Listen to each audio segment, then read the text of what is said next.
Iran ने Israel पर हमलों की वीडियो जारी कर दी है। इसराइल पर बैलिस्टिक और क्रूज मिसाइल दागे गए हैं। सैकड़ों मिसाइल इसराइली इलाकों में गिरे हैं। पहले ईरान की तरफ से इसराइल पर हमला कर दिया गया है। ईरान ने 180 to 200 मिसाइल्स लॉन्च किए हैं इसराइल पर।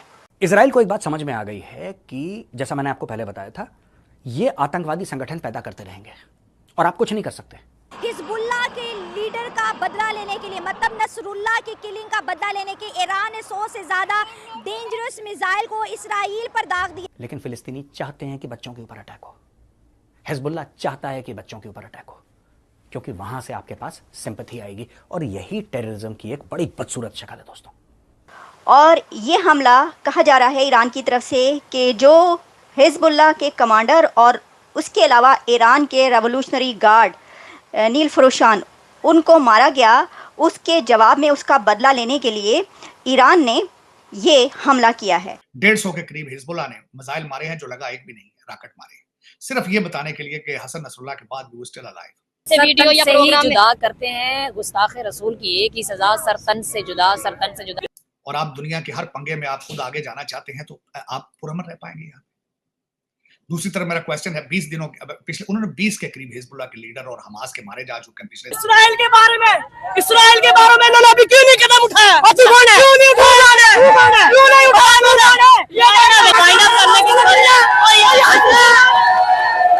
ये देखिए जी, यहाँ पे मेरे ख्याल से कि मजहब के टॉपिक के ऊपर बहस नहीं करनी चाहिए, लेकिन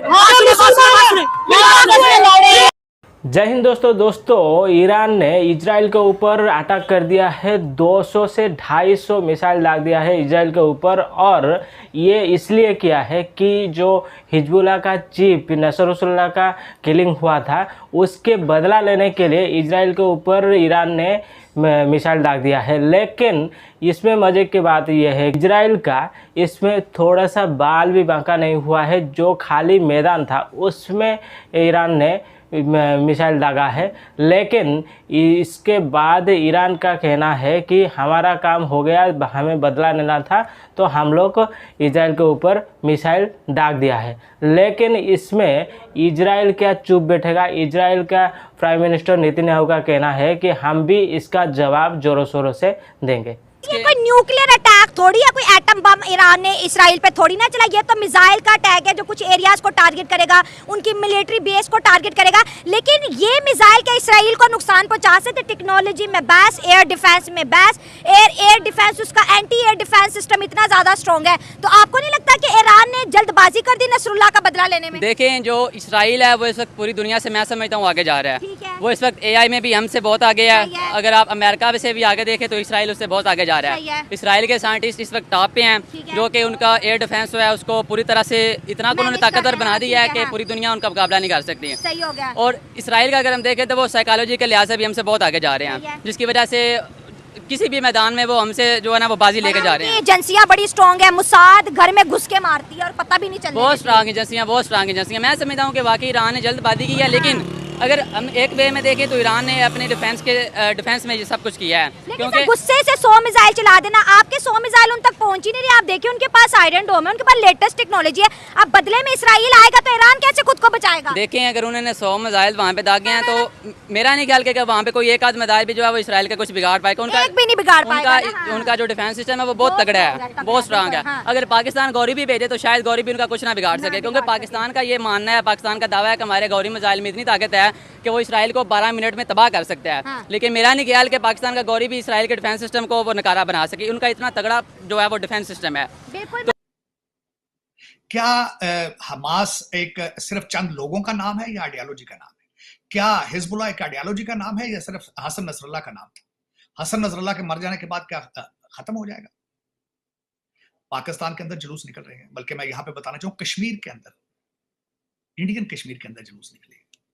महबूबा मुफ्ती ने वहां पे अपनी हसन नसरुल्लाह के मरने के बाद अपनी इलेक्शन कैंपेन को उन्होंने रोक दिया था। उनकी बच्ची का नाम इल्तिजा मुफ्ती है। उन्होंने बड़ी एक जज्बाती तकरीर की। 10% शिया इंडियन कश्मीर के अंदर है, और बल्कि वो तो 10% है, लेकिन उनके साथ सॉलिडारिटी है उनकी। लेकिन आप ये सारा कुछ कर पाएंगे? और फिर मैं ये भी बताना चाहूंगा कि आज आपके पेजर के जरिए आप क्यों मर रहे हैं। आप आज आप क्यों कीड़ियों चींटियों की तरह मारे जा रहे हैं? आपकी अगर देखा जाए, मैं हैरान था इस बात पे चिपा साहब कि वो जो पेजर ऑपरेशन है वो इजराइल ने किस तरह किया है और कब से उनके ज़हन में था। और फिर आज मैं ये भी बताना चाहूंगा, हसन नसरल्ला कहते हैं कि वो इतना सीक्रेटिव था कि वो उसकी कभी लाइव स्पीच नहीं रिकॉर्ड करके जाती थी। फिर बंकर में था जहां से मारे, बंकर से मारे। He was fluent in Persian because क्योंकि ईरान के अंदर उसने बहुत टाइम गुजारा, लेकिन इंटेलिजेंस फ्लेवर किसी ने बेचा उसको। ईरान के अंदर जब मारा गया था लीडर हमास का, उसको भी बेचा गया। हिजबुल्लाह के लीडर को जिस तरीके से मतलब इसराइल ने जो एक एक्ट लिया है, अटैक किया है, और उनकी मतलब यह है कि इससे हम दुनिया में ही नहीं रहे। फिर उससे पहले ईरान के प्रेसिडेंट की बात करें, फिर हमास के लीडर की बात करें। कहीं ऐसा तो नहीं है कि आप लोग भी डर गए? क्योंकि देखें, मुझे चलें यही बता दें, नहीं मुझे ये बताएं, हिजबुल्लाह के लीडर को मार दिया गया, आपकी पार्टी ने क्या किया? हमारी पार्टी ने, हाँ, हमारी पार्टी ने किसने मारा उसको? इसराइल ने मारा ना, खबरें तो यही हैं। हाँ, अच्छा, किसने मरवाया? किसने मरवाया वो तो मुझे नहीं पता। अच्छा, मुसलमानों ने मरवा दिया? मुसलमानों ने, ईरान ने मरवा दिया ना, बेच दिया। इससे ये पता चल रहा है कि ईरान क्या करता है। देखिए, इससे पहले क्या हुआ है, ईरान ने इससे पहले भी जब ड्रोन भेजे थे तो भेजने के फौरन बाद उसने कहा बस हमने जो करना था, नाउ दैट इज़ ओवर। अभी भी ईरान यही कह रहा है, इट्स ओवर नाउ, हमने करना था। इजराइल भी ये कह रहा है कि उसने ये हमला किया, मिसाइल फेंके, जिसका हमें कोई रत्ती बराबर फ़र्क नहीं पड़ा, और किसी का जो है वो चिड़िया भी पर नहीं मार सकी, कोई ज़ख्मी नहीं हुआ, कुछ नहीं हुआ। तो वो तो ये कह रहा है कि अब ओवर हो गया। लेकिन नेतन्याहू का ये कहना है कि इसको हम कीमत अदा करनी पड़ेगी। इससे ये पता चलता है कि इजराइल इसका जवाब देगा। 100% इजराइल को इस बात का यकीन है कि अगर हम ये जो पागल बिली गोट है, बकरी है, ठीक है, this supreme leader of Iran Ayatollah Khamenei, इसकी जो रेजीम है, हल्का सा धक्का देंगे रेजीम पलट जाएगी, क्योंकि नीचे वाले जो हैं ईरानी, वो इनसे बड़े परेशान हैं। एक तो ये बात है। दूसरी चीज, लगातार इनके ही सिक्योरिटी स्ट्रक्चर में इतने छेद हैं कि लोग खुद खबर दे रहे हैं, सर उधर बैठा है नसरल्ला, मारो उसको, उधर ही बैठा है सर, उधर ही बैठा है। अच्छा सर, इस्माइल हानिया इस कमरे में है सर, इस कमरे में, मारो बम जरा इसके, मार। अरे सर, जनरल सुलेमानी को आप ढूंढ रहे हो ना, वो जो गाड़ी जा रही है, 7-8 गाड़ियों का काफिला, आगे से तीसरी गाड़ी है, मारो मिसाइल। दोस्तों, ये रियल लाइफ इंसिडेंसेस हुए हैं जहां पे ईरानियों ने खुद खबर दी है, इजरायलियों को बोला कि मारो इनको। और दोस्तों, इसमें पाकिस्तान के लोग हो या पाकिस्तान के मीडिया हो, सुबह से इसके बारे में ही बात कर रहे हैं और खुद ही अपने आप में लड़ रहे हैं। और पाकिस्तान में ये प्रोटेस्ट भी हो रहा है। इसमें पाकिस्तान का लोगों का कहना है कि इजराइल को हम तबाह कर देंगे।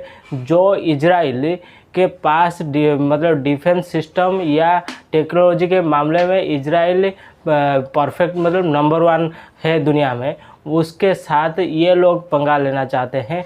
जो इजराइल के ऊपर अब ईरान ने हमला किया है, उसका बदला तो इजराइल अच्छी तरह से लेने वाला है। इजराइल से पंगा लेने वाले हैं ये पाकिस्तानी भिखारी।